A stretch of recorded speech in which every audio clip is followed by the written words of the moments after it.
Hey, Jim, you got a sample of one of those not to ask questions for your teenager?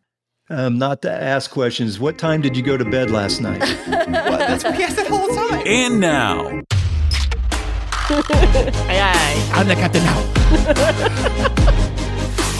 coming to you from the K2 studios in San Diego, California. This sounds great. You sound amazing. I always sound amazing. It's the world famous Everybody's hitting off like BFFs. Kris and Kristine Show. Hey, what's happening, everybody? How are you doing today? Thank you so much for listening, and I am Kris. And I'm Kristine, and welcome to episode 142 of the Kris and Kristine Show.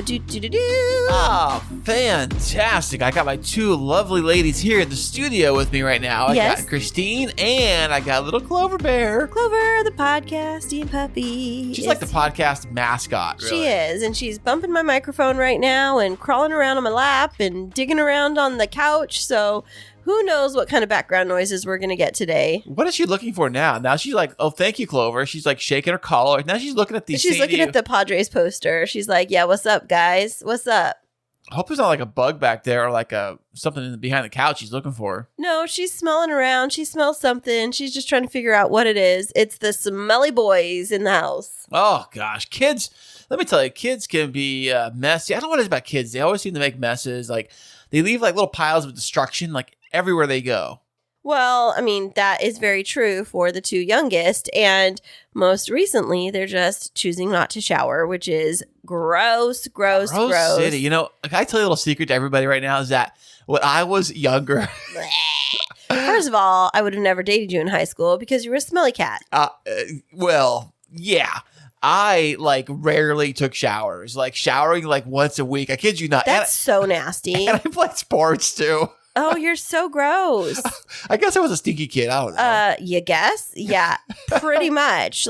That's nasty. So yeah, well, thankfully you shower now. Oh, overkill. You're a reformed, stinker. I think I have to make up for all the time I missed, when I wasn't showering as often. Yeah, absolutely. But I can't handle when guys don't shower regularly. It's just stink. So where have you been? You've been gone all day. You just got back. I literally just got back. I drove in and I was texting you hey, we need to podcast as soon as I get home. We're going to need to hop on because tomorrow starts the new routine of me having to go into the office on Mondays, and we have an early morning meeting. And so I've been on the road all weekend. I had a meeting yesterday with a client up in Fullerton, which is 120 miles away. And then today, the LA area kind of, right? Yeah, Orange County-ish area. And then today I had an engagement party for another client in Placentia, which is right by Anaheim, which, funny enough, it's the best friend of the bride that I met with yesterday. And that's how I actually got the referral. It was the bride that I met with yesterday contracted with me first, just for month of, day of coordination, and was talking up about how much she loved me to her best friend / maid of honor for her wedding, who ended up getting engaged and hiring me for their destination wedding in, wait for it, Mykonos, Greece. Check that out, in Greece. I know. I'm so excited. Are you actually still going to go there? I believe so. After today, we were talking about it, and they really, really want me to go with them. So it kind of would be impossible for you to do their wedding planning if you weren't there. Well, right? I mean, I do a lot of it from here, and I do I've been coordinating with the vendors over in Greece and working with photographers and all of that kind of stuff. But I'm pretty sure they're going to take me. I'm pretty sure. Look at that. Do you need me to come too? Am I on the guest list? I mean, if you really want to, you could be my assistant, but assistant to the assistant. Yeah, it's what was it? Dwight Schrute, assistant to the regional manager, assistant to the assistant regional manager. That's what it was. Goes down the chain like that. Yeah. Well, that's fantastic. So today you took care of that. That was amazing. Yeah, it was really fun. So we had their engagement party. It was at a tasting room for a brewery and had a taco lady come out for a taco caterer. And then I took a bunch of desserts from one of my favorite bakeries up there, did a little dessert table, did some flowers, kept it pretty simple, but they had like a good 65, 70 people there. For just an engagement party? It seems like a lot, I would think, right? It was a pretty good group, but that's like everybody that's getting invited to the wedding because they're only going to have like 50 to 70 guests. And so it's like kicking it all off, celebrating their engagement. And then I made these really beautiful flyers that has like all of the information about the accommodations, their website, everything to let everybody know how to start planning. Because basically for this wedding, not only am I planning their wedding, but I'm helping to basically outline the travel for all of these 50 plus guests. Like, so you are the travel agent for them too? Kind of. I mean, I had to negotiate the room rates and get a website set up with the hotel for their guests to directly register. And then I've been having to do research on like what's the most effective way to travel, because Mykonos is an island. It's one of the Greek Isles. And so you can fly directly there, but most people fly into Athens and then take a ferry. Right. How far is it away from Athens? Like, can you see it from the mainland or? No, I've heard that it's like 2 to 3 hours on a ferry boat each way. Gosh. But you can drive onto the ferry boat and like take your car with you. But you can also fly directly from LAX to Mykonos. There's just like a stop in between. Like some people stop in like Switzerland or something, change planes, and then go over to Mykonos. So it's one of the bigger, more populous types of the islands. Just like Santorini is the other one that's really popular. Now, speaking of cars, do they drive on the wrong side of the road or the right side of the road there? Well, I don't know. That is a great question. I don't really have any idea. I know in England it's on the opposite side. So it's in Japan. Maybe China too, I guess. I don't know. But whose is the wrong side if maybe we drive on the wrong side? No, I don't think so. No. Speaking of cars and things like that, I had I can't believe actually doing this. First of all, we're going to preface this by saying it was totally your decision, 100%. I know, ahead. although people think it's your decision, it really was my decision. Why do people think it was my decision? Well, obviously, because it's my favorite baby in the entire world. I'm talking about the sports car. You're letting people talk trash about me? No, the car, babe. So I have made the decision. I think it's time. I think it is time now for me to officially put the Z up for sale. Now, what triggered this? Because it was like out of the blue. Well, I think what happened was I was driving it and I'm thinking like I got 2 cars. I got the Z and I got the new truck. The truck's fairly new still. And, we do use it to haul around for wedding stuff and haul kids around and, stuff like that. So I do use it quite a bit for that. Mm-hmm. And I'm driving the Z back and forth to work and I'm thinking like, you know what? Why do I need 2 cars? I know it sounds fun and all, but I got to pay registration on both. I got to pay insurance on both. I got to fill up gas in both. Oil changes on both. I'm like, gosh, you know what? I've had this car for like 5 years now. I've had some fun with it. I've basically now, I just drive it to work. It's all I use it for. I don't. Mm-hmm. It's your commuter car. Yeah, that's what it's kind of fell into, this commuter car category. To where anybody who has a regular commuter car, that your commuter car is just like the basic whatever. It's just like right, but most of them have like 4 seats. So like if you needed to like throw the kids in there and just run them around town, it's cheap enough to do that. But yours is U plus 1.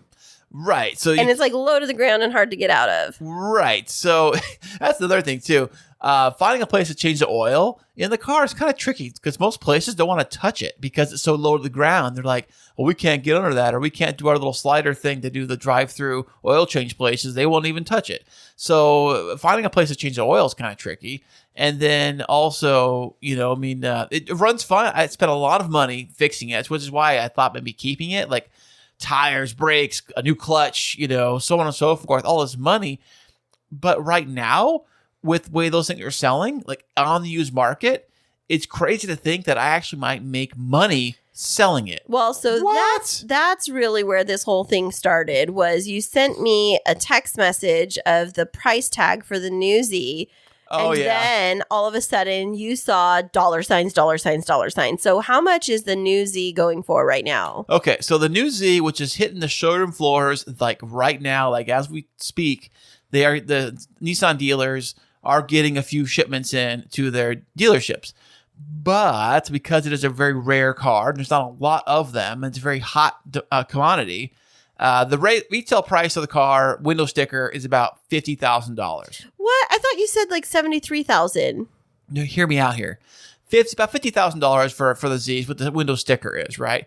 But the dealerships, because they know they're exclusive and people want these, they are charging an additional $73,000 over the $50,000. You're looking at close to $130,000. No, that's a lie. That's a lie. It's going to be it's going to be 73,000 total. It's not going to be 130.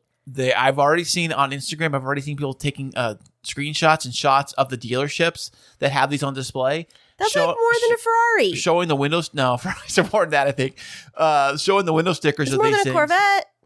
Yeah, but the Corvettes are doing the same thing too. If you get a Corvette for like $60,000, the dealership is still jacking up another $50,000. What? It's like saying, okay, by putting it on the lot and going through the hour that it takes to sell it, we're going to charge $50,000. $73,000 actually in this case of the Z. That's so crazy. So $130,000 will get you into a new Z. And I'm thinking like, you know what? Being that my car, they don't make it anymore, and being that I've already used it for quite a bit, I'm thinking like maybe now is the time to sell it. You know, I have the new truck. You're just trying to make a quick buck. You're if I can make some money on it, why not? You know, I know. And then you're going to be like a year down the line, like, oh, I really miss my sports car. I want to save up for a Lamborghini. Well, I don't know, maybe. But it's funny. I had a guy come over today to check the car out. So he comes over, and we talk about the car and stuff. And he wanted to he had brought over one of those OBD, what is he called? The scanners for scanner tools to check the check engine light code thing.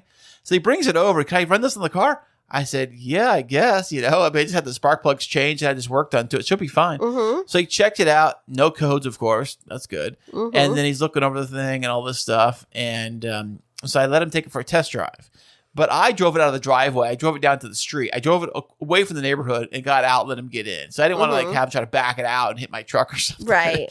So I got it out there. And then he said he's driven sticks before, but he's just learned how to drive a stick. Wow. So that got me a little nervous when he said that. I was like, okay. So getting it going in the car for him was a little amateurish. He was kind of like jerking the clutch a lot. Okay, do you think he was really going to buy the car? Or do you think he's just practicing how to drive stick?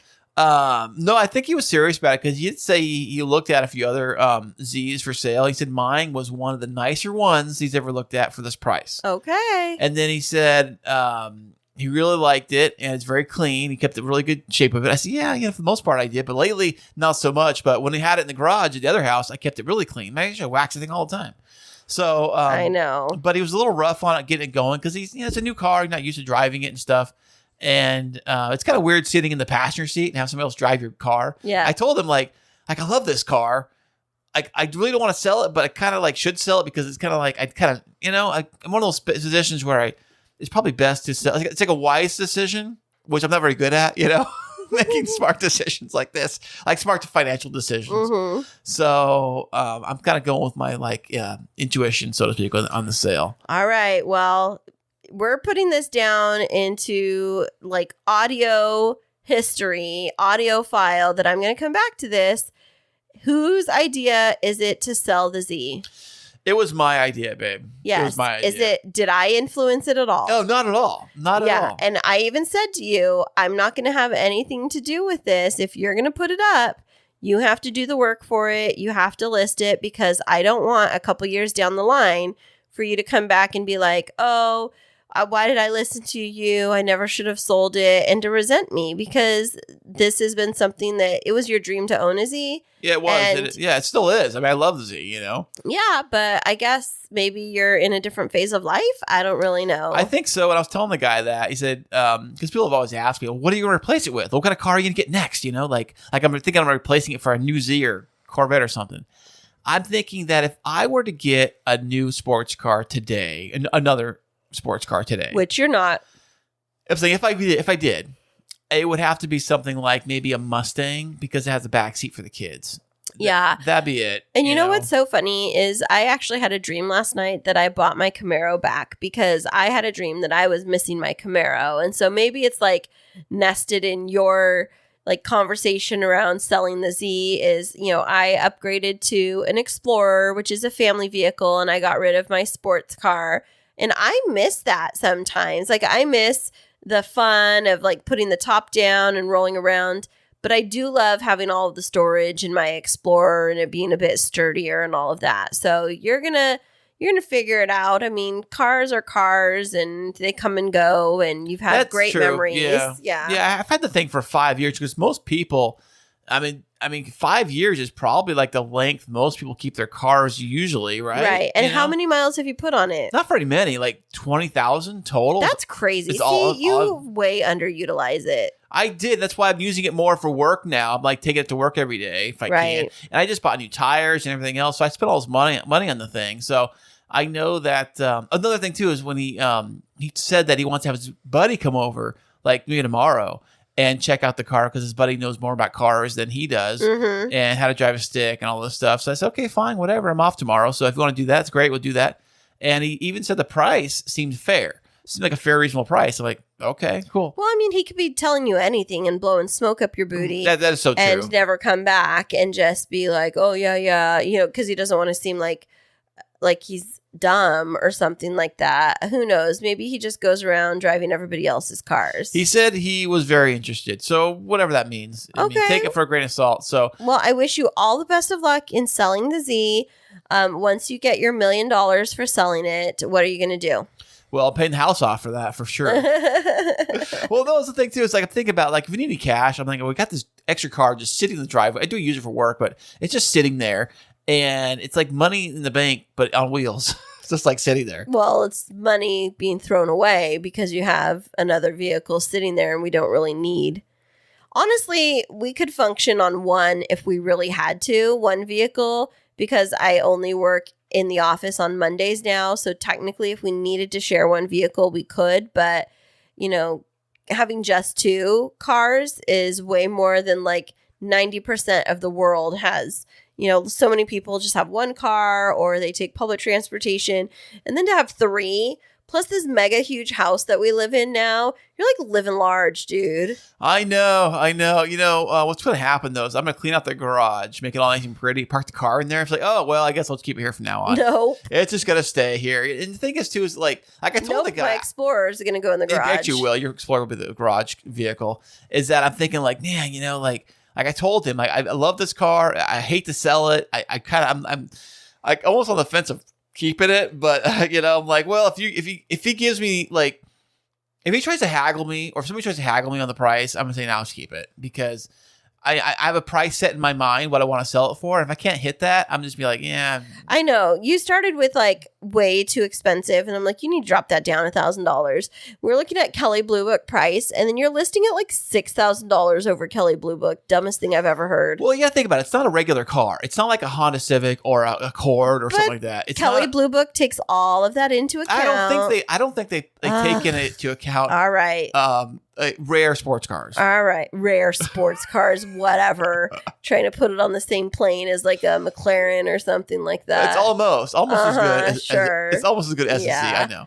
Well, has anything else been happening this week for you that's been interesting? Well, it's funny. I did have an episode of Podtastic Audio I just put out yesterday. Oh, awesome. And I mentioned all about QR codes, and I was talking about that. I was like, I'm surprised I haven't mentioned QR codes before. And what is a QR code? Everybody knows what a QR code is these days, right? Right. So I was thinking, like, if you ever get business cards made, I want to put those on the business cards or on a window sticker or something to help promote the podcast. Did you know that when you create a QR code, you can insert an image, like a photo in the center of it, and then build your QR code around it? So we could have like a picture of the two of us or like our Bitmojis in the middle. I've already done that, babe. What? I know. What's up ahead of you, babe? I already got that done and saved. That's amazing. So I have a couple apps that do that. But what's funny about the QR codes, and I was talking about this on the podcast, about putting them on the business cards, the guy handed me his business card, and on the back of it had a QR code. Wow. I was like, speak of the devil. There you go. Check that out.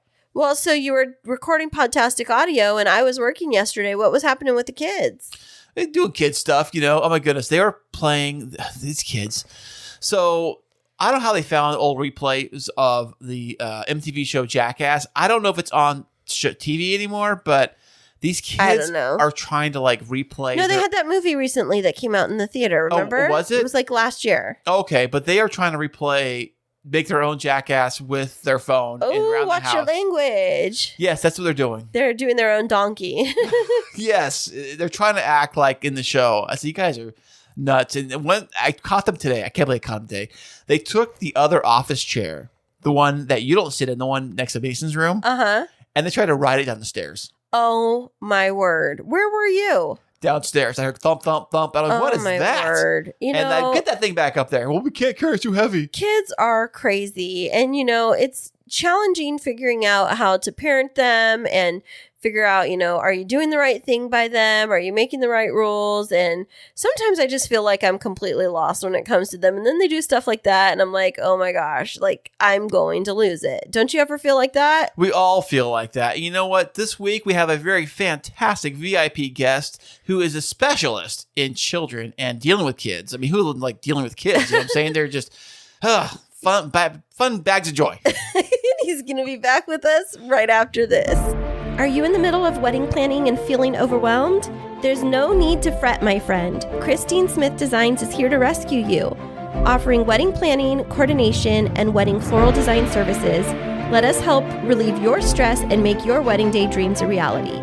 Visit us at KristineSmithDesigns.com. That's KRISTINE SmithDesigns.com and request a free consultation. You'll be so glad you did. And welcome back, everybody. Today we have another exciting VIP guest with us. He is an author, a coach, and the founder of the Family Enrichment Academy. Welcome to the show, Jim White. Well, thank you. It's my pleasure to be here. Hey, thanks, Jim. Thanks for showing up today. We really appreciate this, man. We appreciate you flying in on our private jet to the studio here in sunny San Diego. But in all sincerity, where are you joining us from today, Jim? Yeah, I am in the middle of the country in Indianapolis, Indiana. Oh, that's awesome. Now, Indianapolis, what is Indianapolis famous for? Oh, the Indy 500? That's all I know of. There you go, the Indy 500. And then we have our Indianapolis Colts and all those years with Peyton Manning. Don't forget Philip Rivers from San Diego went over there. Yep. Oh, That's there's right. a little San Diego to Indy connection. There you go. Yep. Well, thank you so much for being here with us today. Are you a native Indianapolis-in? How do you call it? An Indianan? What? Yeah, and actually, there's Indiana University. It's known. They use the mascot, the Hoosiers. I don't know if you've ever heard that. Remember that before. movie So with typically, Gene Hackman? yeah, and that's right. That's exactly right. There was that basketball movie with Gene Hackman, and so a lot of times people from Indiana refer to themselves as Hoosiers. So I guess that's what I would say. And yes, I am originally I grew up here in Indianapolis, actually. Oh, nice. Now, is Indianapolis a pretty urban type of setting? Is it because it's like Midwesty? So are there hills? You think like flat? farms and stuff, right? I think so. Yeah, well, if you get out in the country, certainly. The Indianapolis proper is probably 1.5 million people, and then there's a surrounding, they call it like the donut counties. And I am actually in one of the suburbs. Technically, my mailing address is Carmel, Indiana, which is a suburb. I'm about 15 miles north of downtown. In between the suburbs and downtown Indy, it's like 1.5 million total. And it's obviously the largest city in Indiana. Oh, nice. That's about the same size as San Diego. I was looking at the city limits just the other day, and it was like 1.3 million as of the last census. I saw that on the city limit sign. So I guess similar size, maybe a slightly different topography, but And climate. Don't forget, they get something called snow. What is that stuff? The white stuff you guys have over there. Yeah, and we don't have an ocean. Very true. But don't you guys have isn't Indianapolis located right by one of the big lakes?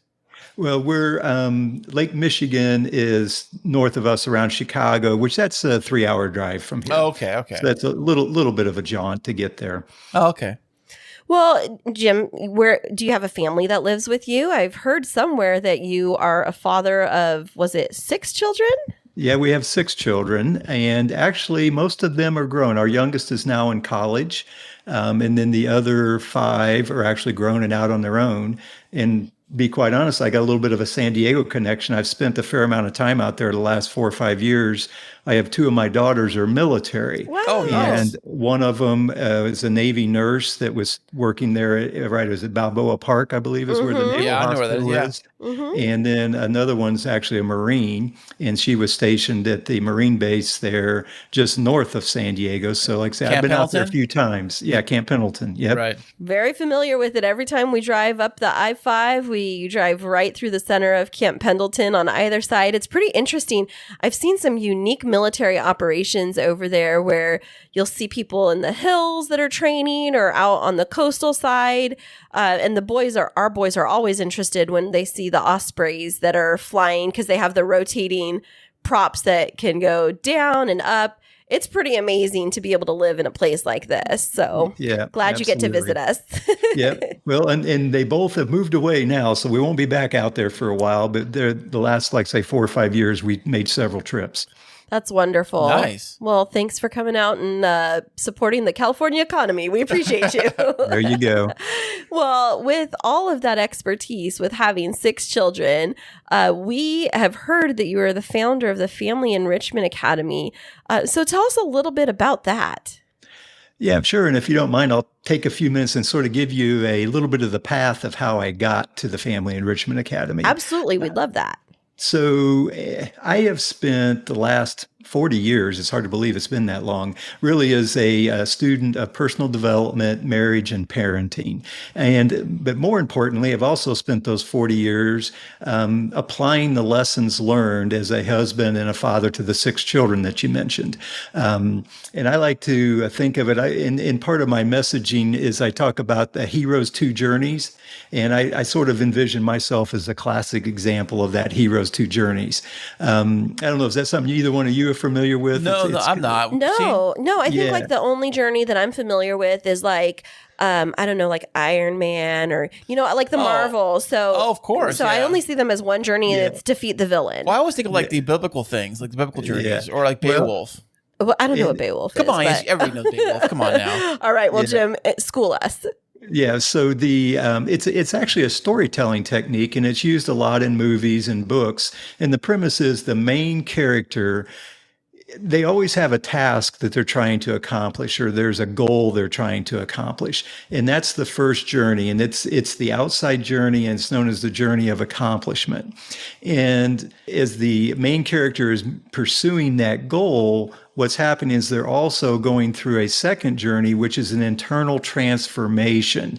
As they strive to achieve that outside goal, they're discovering new principles, values, beliefs. They're just becoming a better person. And actually that's the journey of transformation. And it's that second journey that really makes the stories compelling when you think about it. And how I connect that to me and my journey as a parent is, as you can imagine, with 6 kids, we had a lot of stuff to do. Think task to accomplish. We were, places to be, meals to cook, homework to help with. There was just a ton for us to do, which is all of those outside tasks. And as with any of those journeys, we had our share of obstacles as well. Everything from a lost homework assignment to one of our children struggling with a learning disability. Everything from a scratched knee to one of our kids having a little issue with drugs and alcohol. So you work through and try to work those obstacles as well. And as you can imagine, being married for 40 years, they weren't all bright sunny days. We had our share of cloudy days through our marriage as well. And what's happened is, as over that time and sort of my interest in personal development, marriage, and parenting, what was happening is I was doing all that stuff that a father of 6 children does. I was also experiencing an internal transformation as well. It was, discovering the principles, values, and beliefs that just made our family work better. And I actually started writing like 20 years ago. I started doing a lot of writing as a way to process and just think through some of the lessons I was learning as I was studying these topics. And we put together, and I don't know if other families may have done this. I don't know if you guys have ever done it, but we have like a mission statement for our family. We were working on one, putting one together. Yeah. Remember that, Christine? We were Yeah. talking about it, like the rules of the Yeah. house. We were. And then I don't know, our boys just got a little bit wild and we just didn't quite finish it. Didn't quite finish it. Well, and that's something I work a lot with families on. And the premise is to create an ideal. What is it that you're shooting for? And, with ours, we talk about being respectful and supporting each other and empowering each other. And we talk about, enjoying the good times, but also overcoming any obstacles that come our way. And kind of the final point is that our home is full of peace, joy, warmth, and love. And the premise is that's the ideal. And now we don't always look like that, but with what we've sort of grown to is we look like that more often than not. And even more importantly is if we do have something happen that sort of knocks us off our game, if you will, or we drift away from that ideal, I have a really good sense and a feel for how to bring us back to that. And so what's happened is, and I mentioned our youngest child is now off in college.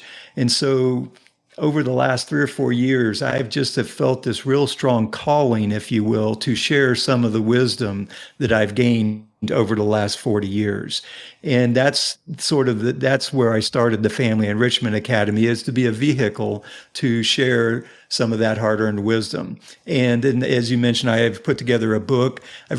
My coaching right now is primarily focused around parents that have teenagers or preteens, if you will. Oh, perfect. And trying to help them. And that's what the book is focused on, that topic. But, so anyway, you'd ask about the Family Enrichment. That's how I got here. It's a passion project, and it's just something I just feel called to do, is to be able to share, what I've learned, and hopefully be able to move families along their journey. And I mentioned I like to encourage our parents to think about it as a journey, and they're really on 2 journeys themselves. They have a lot of stuff to do as a parent, but there's also this huge opportunity for them to grow and develop as a person, and to have personal growth through their role as a parent. And that's why I like to reference back to that Heroes 2 Journeys with our parents as well. Yeah, parents really are heroes, in my opinion. I believe we're all heroes here. Yeah. And then another piece of it, I like to encourage the parents that, they are the hero for their family, in that they're taking a stand for the family, and for the way we work with them, the idea of taking a stand for love within the family. And that's part of the role of the hero. Absolutely. I agree with that so much. And, you have so much wisdom from parenting 6 children, and especially now that they're adults, and navigating through all of their obstacles and accelerators that you've helped them through. Kris and I would love to take some time to just ask you some questions about parenting teenagers and tweenagers, as we refer to them. Because we do have both. We have a yes, teenager and a tweenager. Well, we have 2 tweenagers. We have a 10-year-old, a 12-year-old. A 10-year-old, does that count? Is yeah, that the well, yes, developmentally they're getting up there, but we have a 10-year-old, a 12-year-old, and a 17-and-a-half-year-old. And so one of the things that was really intriguing to me as you were talking is really thinking about the amount of growth that a child experiences around forming their identity and their voice between like 12 and 20. And how do we as parents help guide without stifling their voice? And I know I will be the first to admit, my son listens to every episode. I'll be the first to admit that I have a hard time not being so... Controlling is a really heavy word, but I'll just call it what it is. I claim my demons, being a bit controlling. On the flip side, well, not on the flip side, on the same side, you, Kris, as my husband, I love you deeply. He is a helicopter dad to the 10 and 12-year-olds, to the extreme. So we would love to pick your brain about how we can more successfully parent our teenager and tweenagers to be independent and successful humans that we really love. Yeah, absolutely. And it is a journey. And I would say for your teenager, keep in mind, or your tween as well, it's a journey for them. And every day they're growing and learning, and you're going to be facing new circumstances with each of them. And so you have to think of it as a process, not like it's something you do one thing and then it's done, if you will. But the biggest, where I would start with you is the idea. And you mentioned control, and actually a lot of the conversations I have with parents is around that topic of shifting from wanting to control what the child does to more of an empowerment mindset. So that's a distinction I like to use with the parents I work with. It's as they grow into their teen years, you have to let go of that urge to control and put on the hat of more of an empowerment coach, if you will. And so that's the first step in the process. And you have to be very intentional about it, because our natural instinct is to still want to control, because that's what you've done for them the first 10, 11, 12 years of their life, right? Right. You've controlled, and you were in charge of the schedule. Actually, one of the things and I've done a blog post on this, I talk about that you need to resign as the manager of your son or daughter's life, right? Yeah, you need to good back point. out of that role. And actually, part of what I share with parents is, when you step back and look, a lot of that need to control is fear-based. You're fearful that they won't do the right thing. You're fearful that they won't be responsible enough to make a good decision or complete the project if it's homework on time. Or it's very fear-based. And what comes up for the parent is they worry about things, or if the child does something and makes a mistake, the parent will become frustrated or angry about that. But again, that's all a fear-based mindset.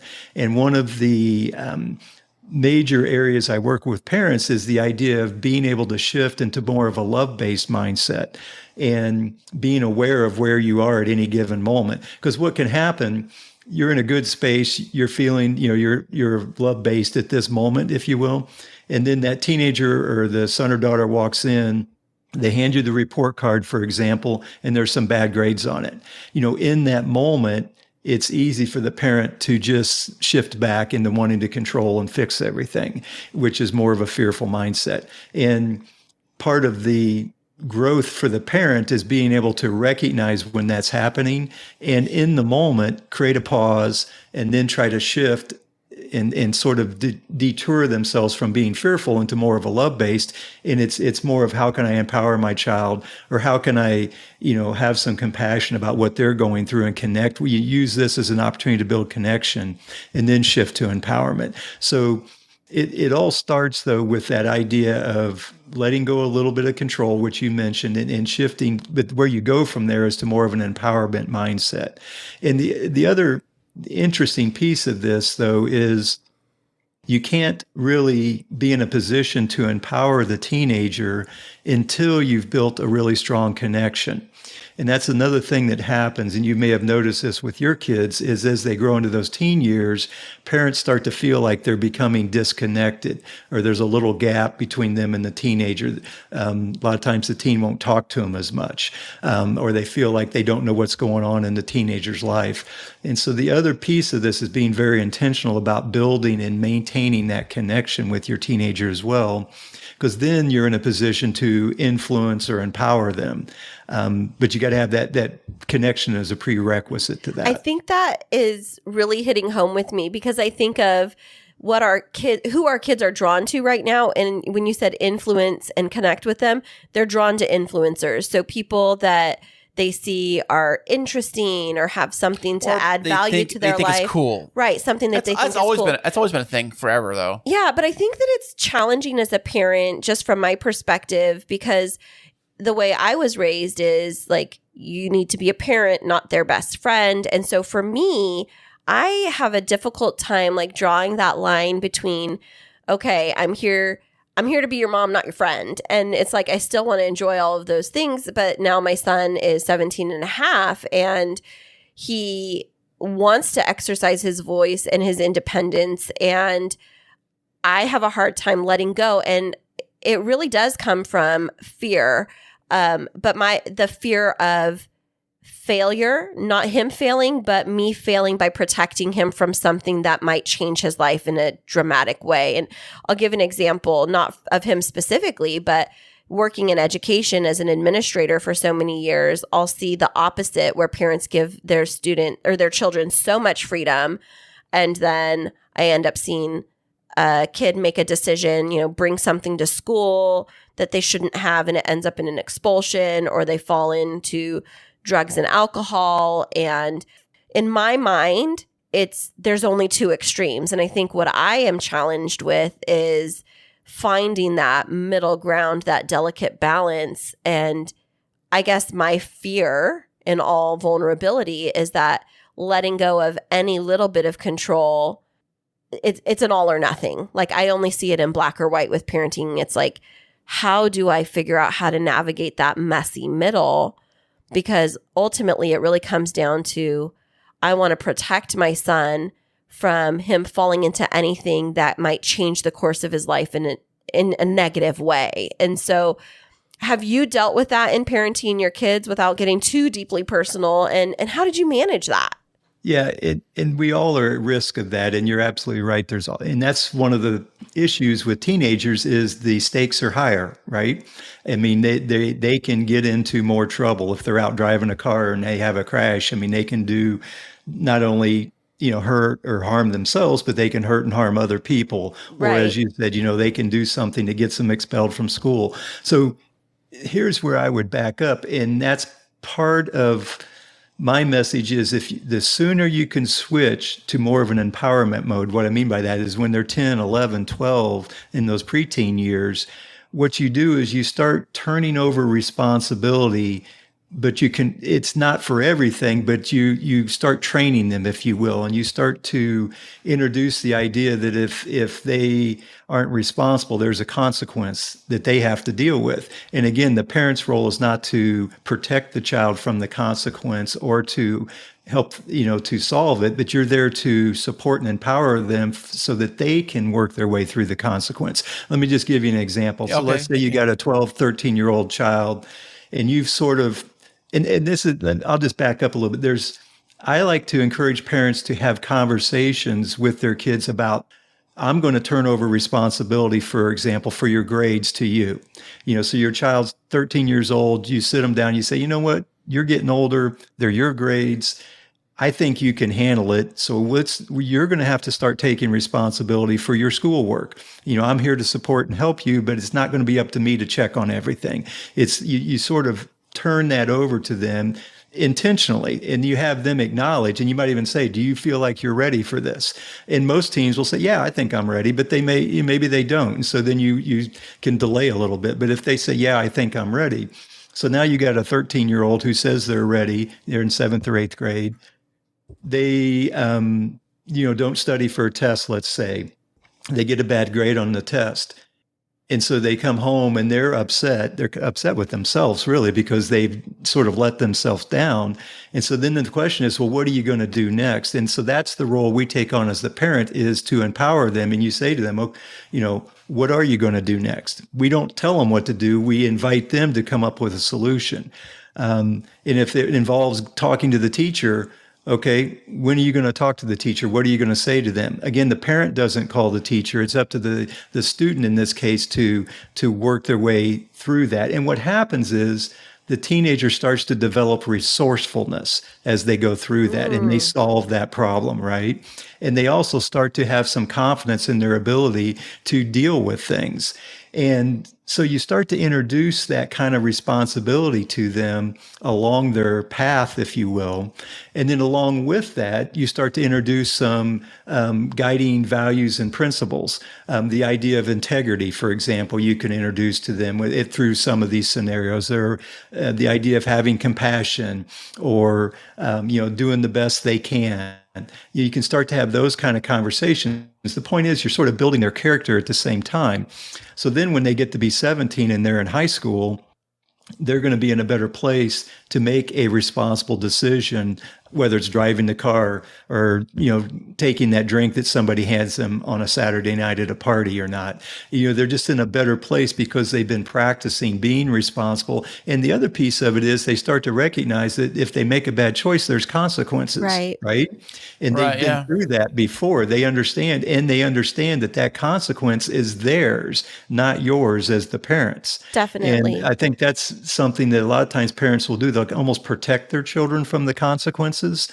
And the thought is to help them through it. But it's okay for them to have a little pain as they grow and go through these scenarios.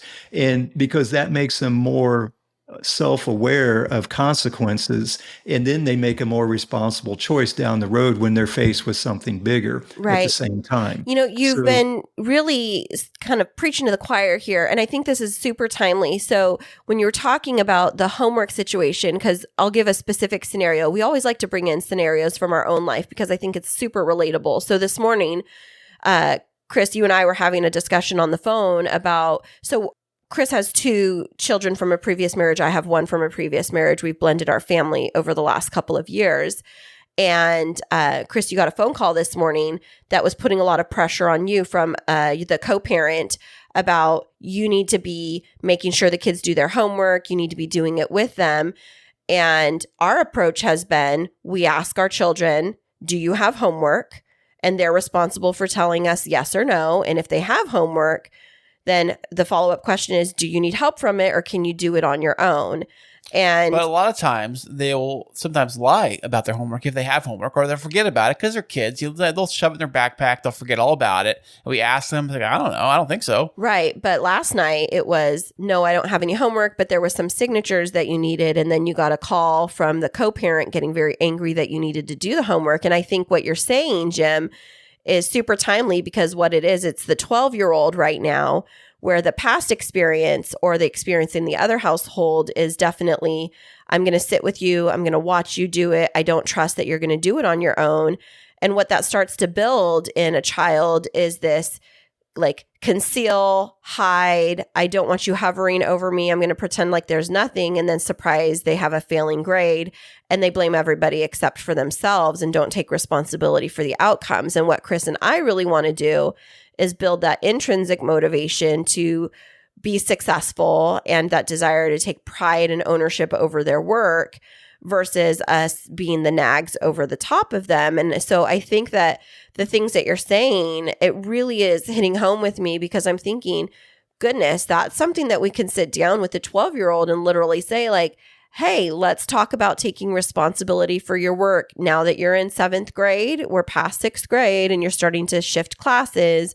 Can you keep on top of this? Do you have the ability to have a system and a schedule that you can keep with our support? Or how do you want us to be involved in supporting you? Because I think this is such a pivotal year to start building that autonomy within boundaries to be able to know, like, can he manage all of this on his own? And can he take responsibility for his grades?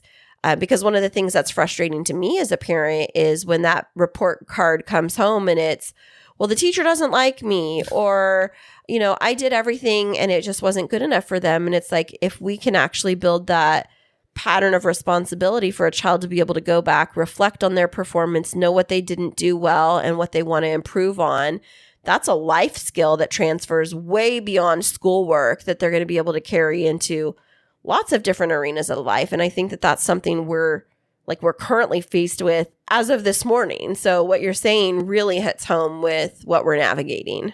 Yeah. And I'll throw a couple of things in here. One, I like to encourage parents, you sit with the son or daughter and ask them what their goal is.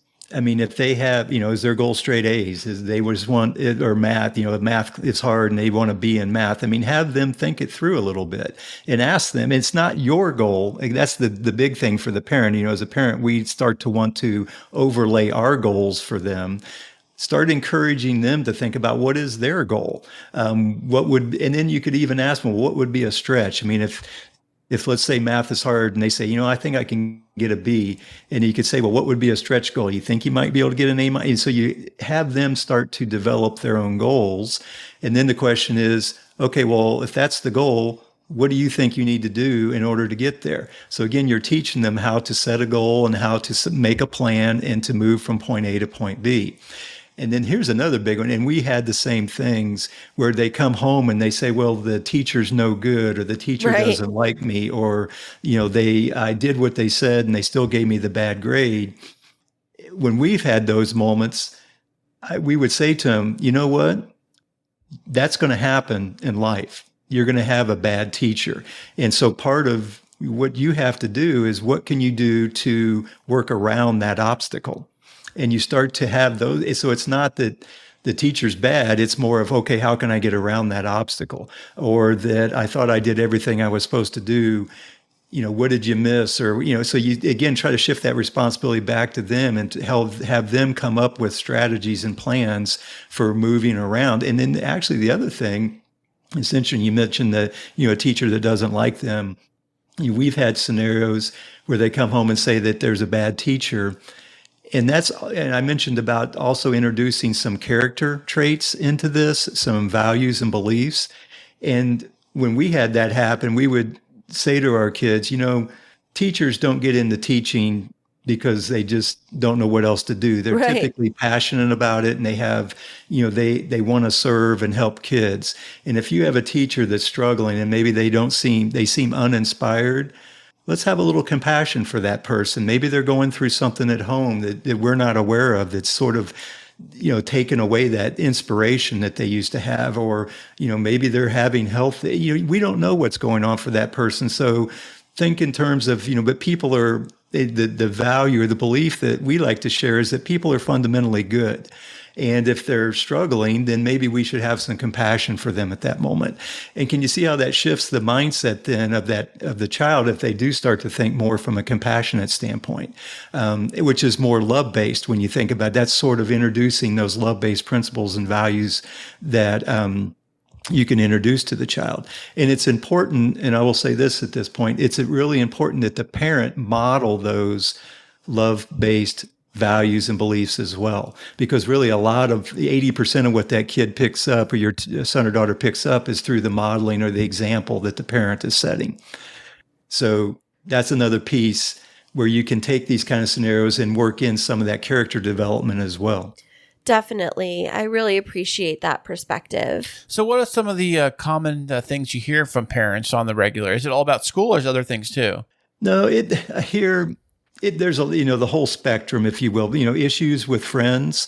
Your son comes home with a girlfriend and mom and dad don't appreciate the girlfriend. That's a common one as well. That probably gets a little older. I would think more teenager years. 10-year-old, not so much. Yeah. There's, concerns with just, the older teenagers, drugs and alcohol and the influence there. There's concerns with social media. So you can imagine, like anger management, sometimes as teenagers move through those years, there's periods where it just feels like there's some anger that starts to come up with them. So it's all those different issues. And I would point to a lot of that, especially like the anger, for example, is it's a signal and a sign that the teenager is feeling disconnected, feeling a little isolated, maybe feeling a little overwhelmed, and it just has to come out somehow. That energy, There's a negative energy there that just has to get out. Kind of like a baby crying kind of thing? Exactly. It's a little bit that way. And it's interesting, and keep in mind, the teenager is growing and developing.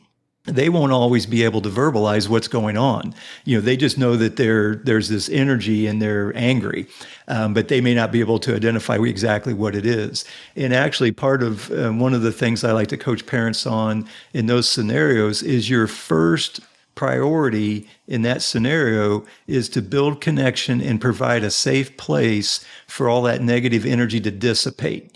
It needs to get out and to dissipate. And I always like to remind parents that if there's a lot of negative emotion, that's not the time to coach or try to influence, because you just can't do it when there's all that negative emotion there. If, for example, there's a disagreement between the parent and the child and there's a lot of negative energy, that's not the time to try to fix and solve the problem, because you got to get through the energy first. And you do that by building connection and allowing that negative energy, again, a safe place for it to dissipate. But then also the parent may have some negative energy too. That can happen for us as well, right? And so we have to make sure we manage our emotion. And and you're probably familiar with the idea of emotional intelligence. Mm-hmm. That's part of what that's about, is how do we then get ourselves back into a calm, and I call it a love-based state. Once you're there, then you can start talking about solutions.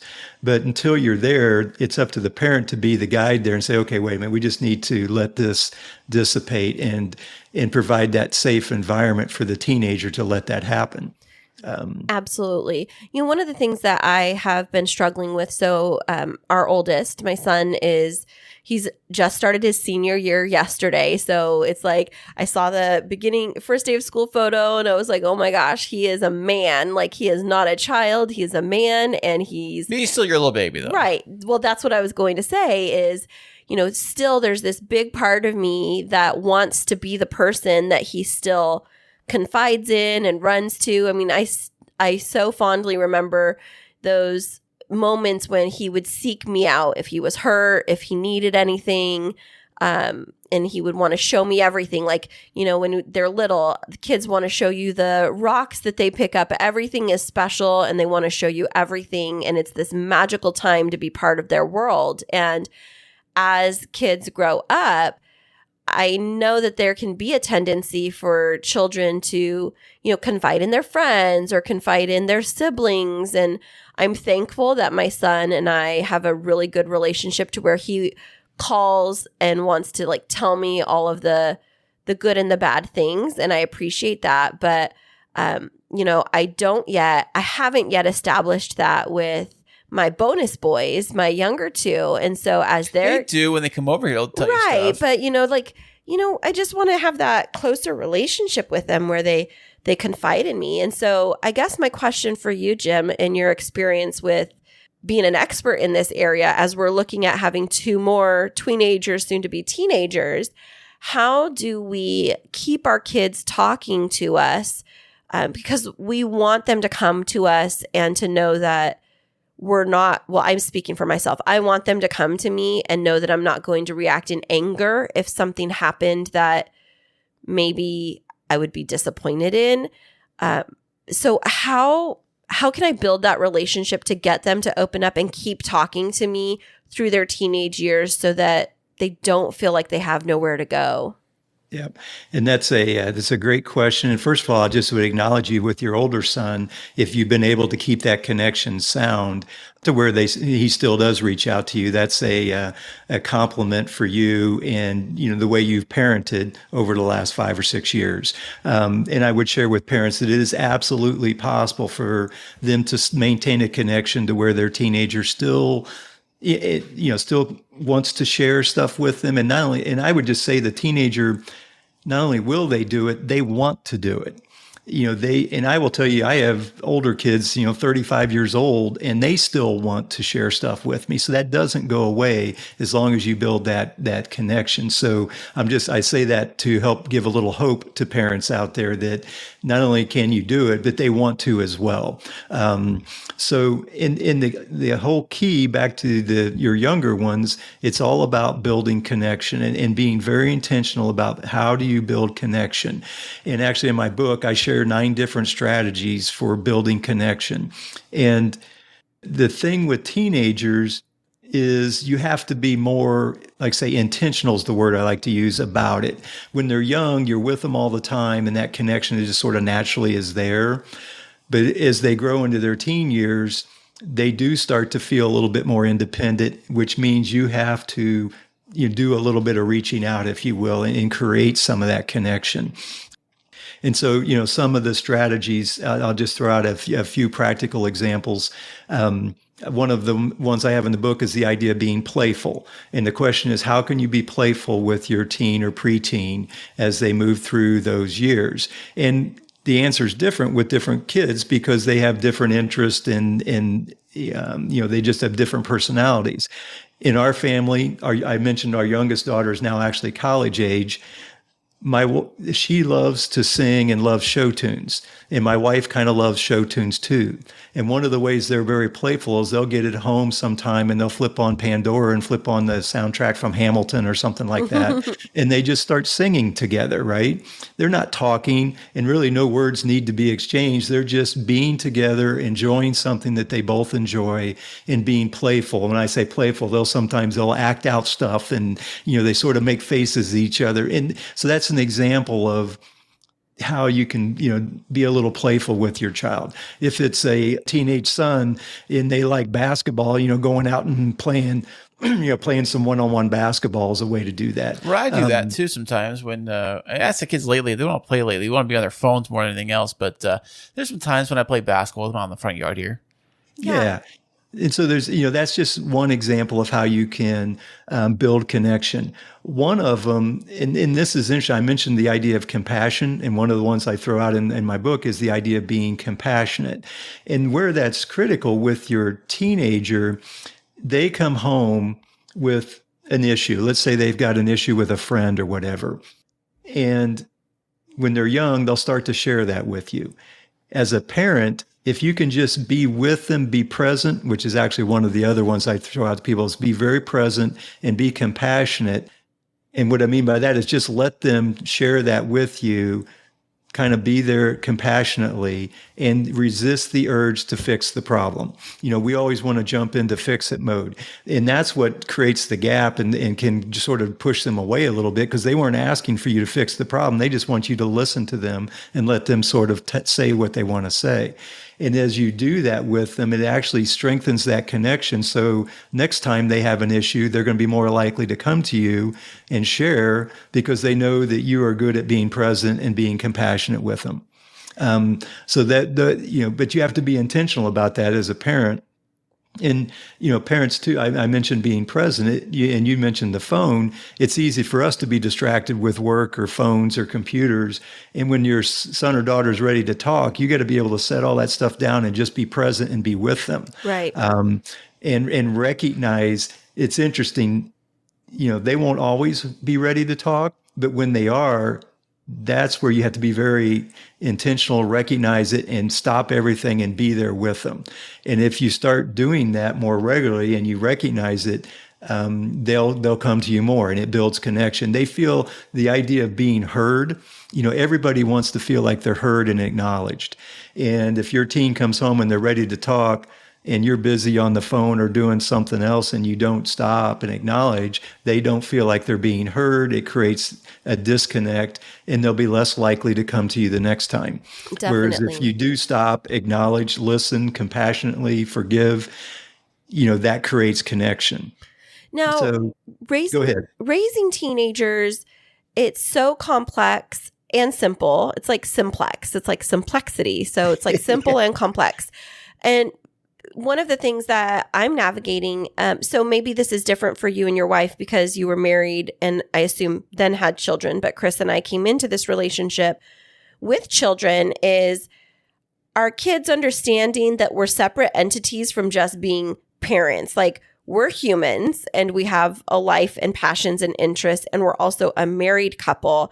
And I think that sometimes when kids are in the mix, our identity just becomes a parent. And so how did you and your wife, and now that you have grown children, how did you navigate that by making sure that you were a solid couple and able to still keep that relationship fresh and also be a good parenting unit together? Because I think that's two slightly different dynamics.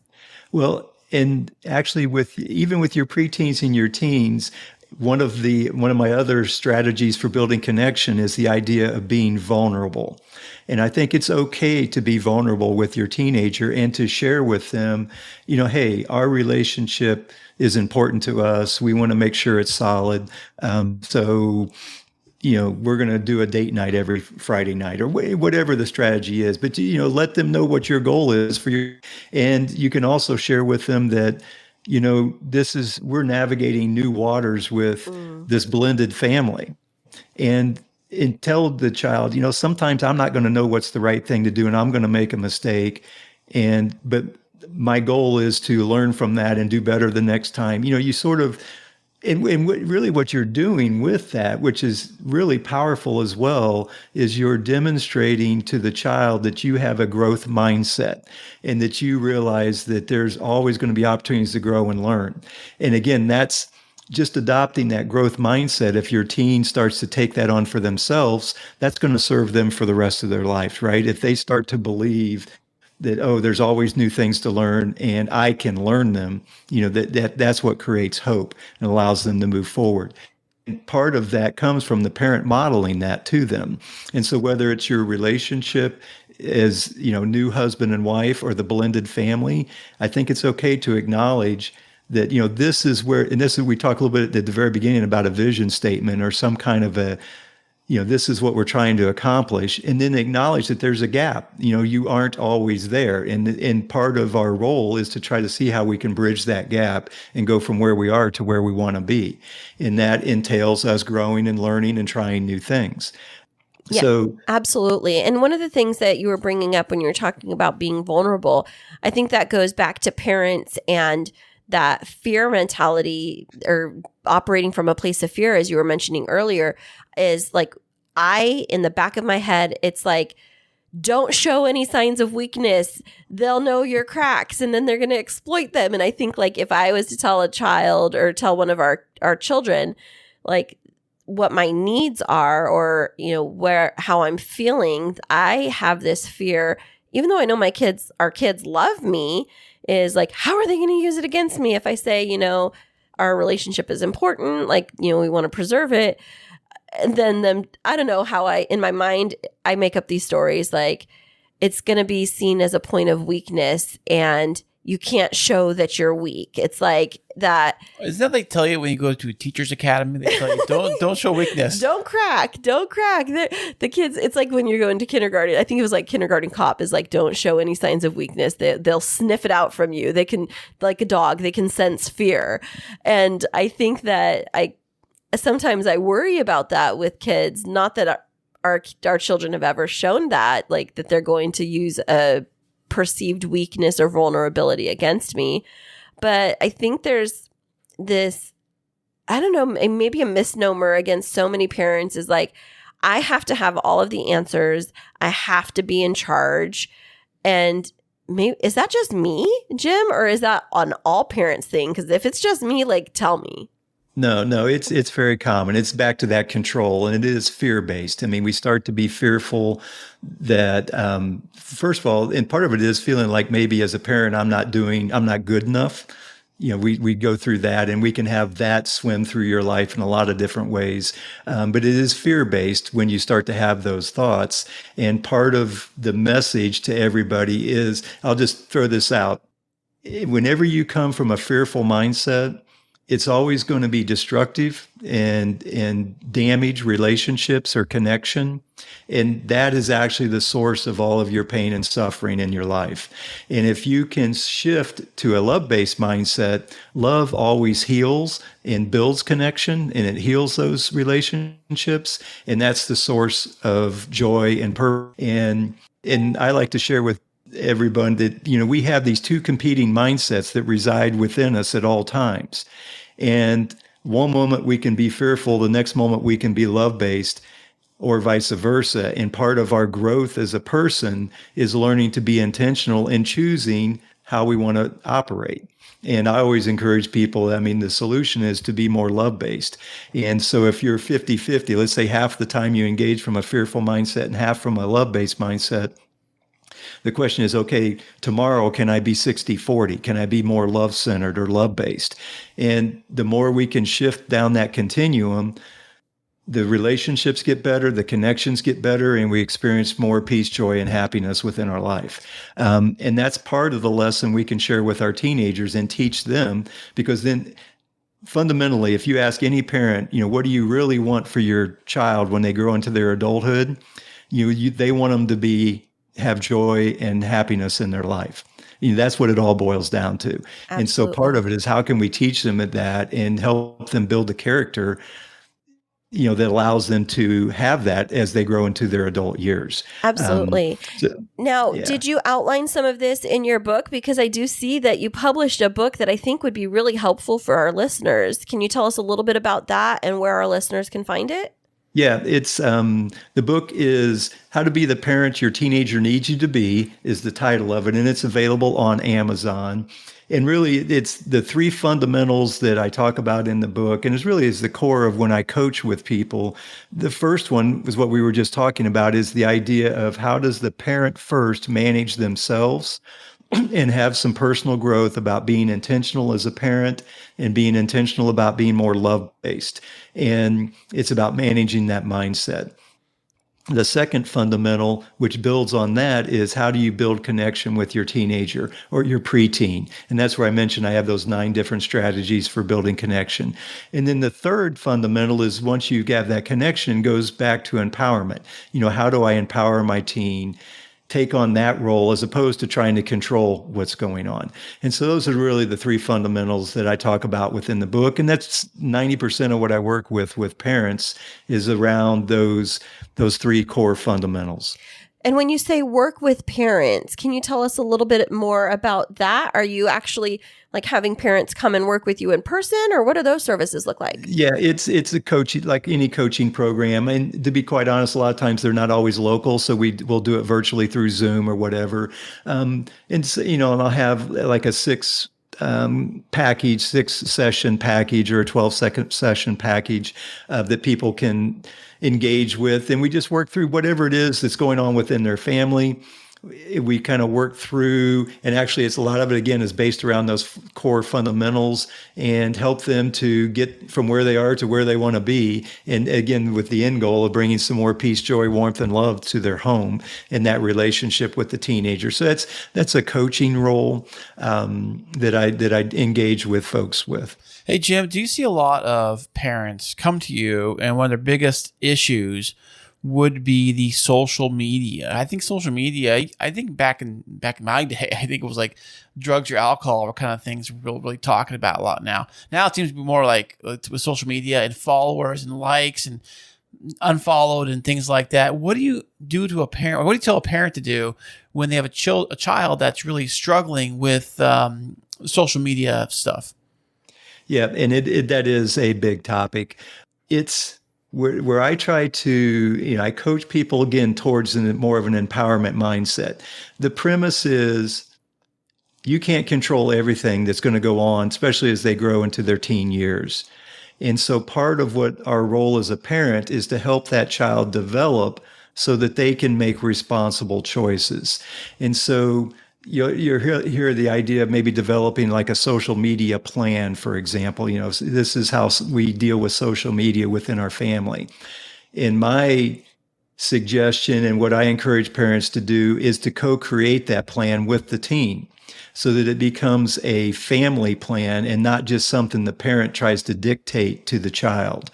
And it's the same things with drugs and alcohol. How can you educate them on the issues? And it's not like you just do it once and it's done, because again, it's an ever-changing, evolving landscape of social media out there, for example. And you look for opportunities to bring it up.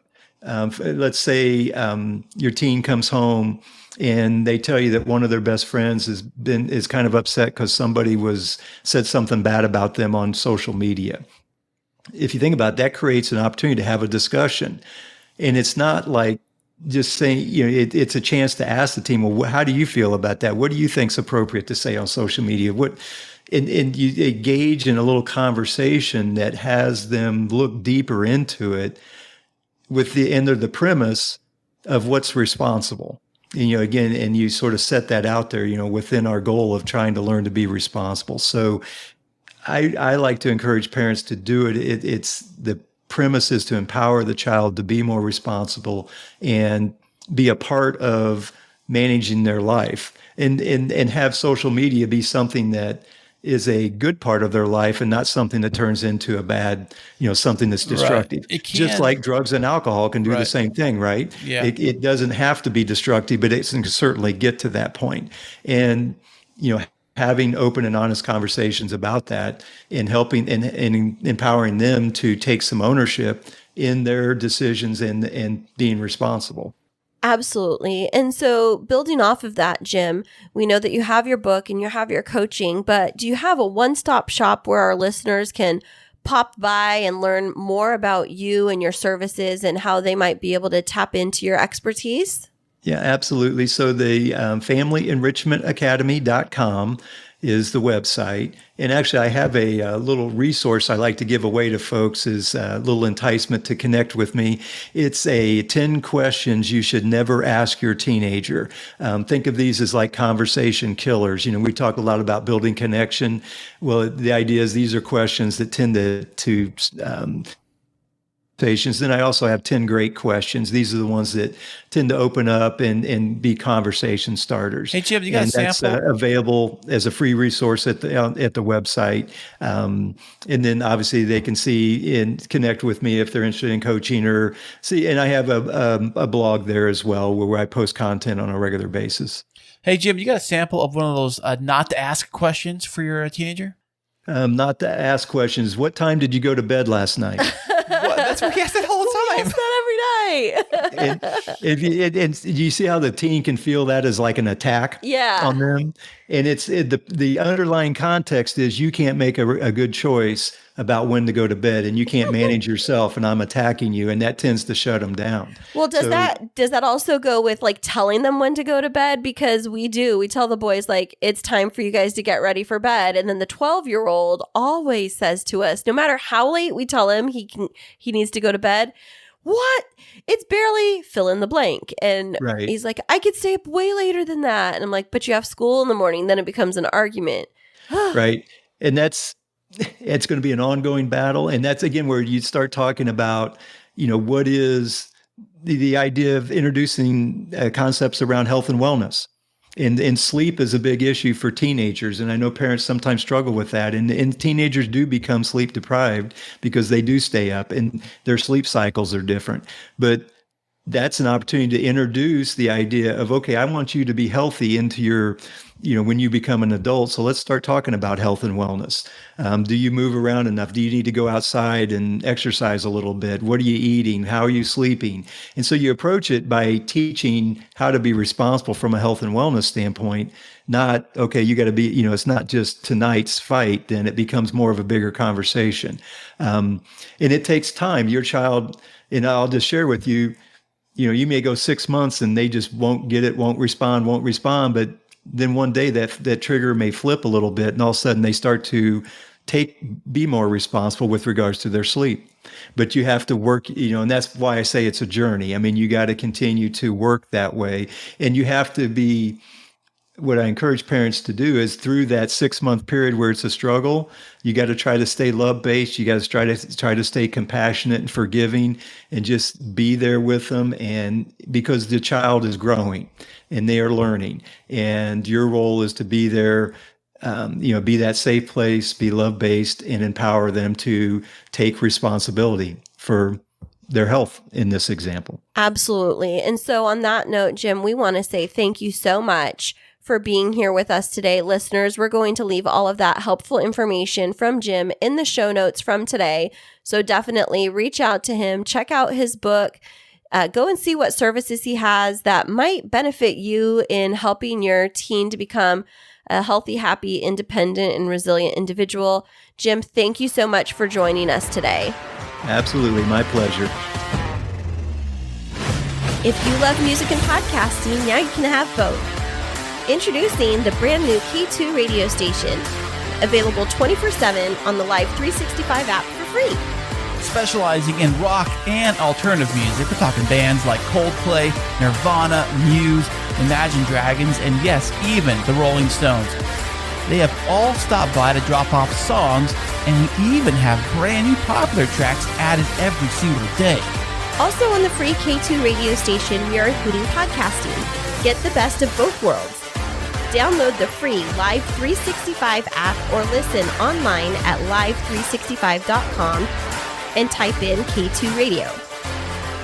Jim was great coming on the show today. Tell us all kinds of fantastic things about parenting and how to work with kids. Yeah, absolutely. I thought that it was really insightful, especially the conversation about how to talk with the kids about like setting their goals so that they're taking more ownership over their grades and more responsibility. I feel like I could definitely improve in that area of supporting our kids in that way. And because I definitely don't want to feel like I'm nagging them, and I want them to take responsibility for their work. And, Ezekiel does a really good job of staying on top of his homework. He's really worked hard to get to where he is today. And I would really love our other two boys to be able to build that drive to be able to do well at school and not feel like they're just doing well to be able to, earn cash for grades or something like that. And it's so foreign to me. I was so motivated as a kid. I always was super motivated to get my schoolwork done. I always wanted to do it well. I took a lot of pride in it. And it's just so different for me to see kids that think in a different way. Like, it just doesn't register for me. Really? I'm probably thinking more in the way kids think today. It was probably how I used to think back in the day, where it was like, I got better things to do than schoolwork or whatever. Or what I would do is I would procrastinate a lot. I still do. But yeah, you still do. But I would procrastinate a lot. Like, if I had an exam due on Friday, like, I would do it Thursday night. Like the prep for it, the studying? Or whatever it was. Yeah, totally. That's crazy. Like, I would, or whatever it was, I would maybe think about the first day you get the exam, you're fresh. You're okay, what am I going to do? How am I going to do it? Let's figure this out. And then by day 2, 3, 4, 5, 6, or whatever it is, man, it's like, oh yeah, I forgot all about that. I should work on that. I start doing that, So schoolwork for me was always hard. It took me a while to figure it out, and I never. Not saying I didn't want to do it. I mean, who doesn't want to do schoolwork? No one does. But I think it was for me. I do. Okay, exception here. Yeah. Do you think that that's why it's harder for you to keep on track, keep on top of the kids and make them do their work, is because you still don't see the point in them doing it? No, it's because I never did it myself. So you don't care if they do it now? I think, no, I do care. I just, I think that, like, I'm horrible at that stuff. Oh, wow. I mean, you study and you learn how to do podcasting and you learn how to do all kinds of stuff like this. I think that you have more determination and grit than you give yourself credit for. And I think that we can model that for our kids. And, it's just an interesting conversation today. It really made me reflect on parenting and what I'm doing to, like, help raise our boys to be, I don't know, like, motivated, intellectual, resilient, great kids, great guys. We're raising young men, and gosh, this just feels so overwhelming sometimes to think, like, we're raising, this blows my mind when I think of this way. Oh yeah? This way is, we're raising somebody's future father. Like, what?